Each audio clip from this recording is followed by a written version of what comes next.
আসসালামু আলাইকুম ওয়া রাহমাতুল্লাহ। প্রিয় দর্শক, আপনারা দেখছেন এই যে খোয়াছড়া ঝর্ণার ঠিক সাথেই সুন্দর একটি মসজিদ। আপনারা যারা এখানে বেড়াতে আসবেন, মনোরম পরিবেশ, এই মনোরম পরিবেশে মসজিদে নামাজ পড়বেন আশা রাখছি ইনশাল্লাহ। তো আমরা বেড়াতে আসছিলাম, আমরাও নামাজ পড়ে নিলাম আলহামদুলিল্লাহ।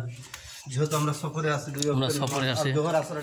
জি জি, সুন্দর। দেখেন এখানে সুন্দর একটি মসজিদ।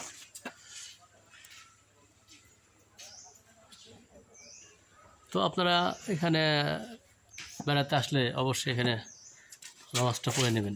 এটা এই পাহাড়ের পাদদেশে, তাই না? পাহাড় কেটে মসজিদটা তৈরি, এই পাহাড় কেটে মসজিদটা প্রতিষ্ঠা করা হয়েছে। প্রথমে তো এটা ছোট ছিল, জি। এটা করা হয়েছে আজকে প্রায় 25 বছর।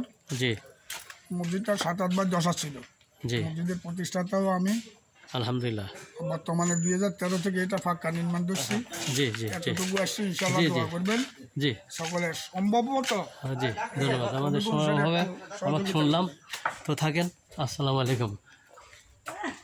কাঁঠাল বাগান জামে মসজিদ, ধন্যবাদ। এই এলাকার নাম কাঁঠাল বাগান, এই জন্য কাঁঠাল বাগান, কাঁঠাল বাগানের জন্য নাম হয় নাই, এই জায়গার নাম কাঁঠাল বাগান। জি, ধন্যবাদ।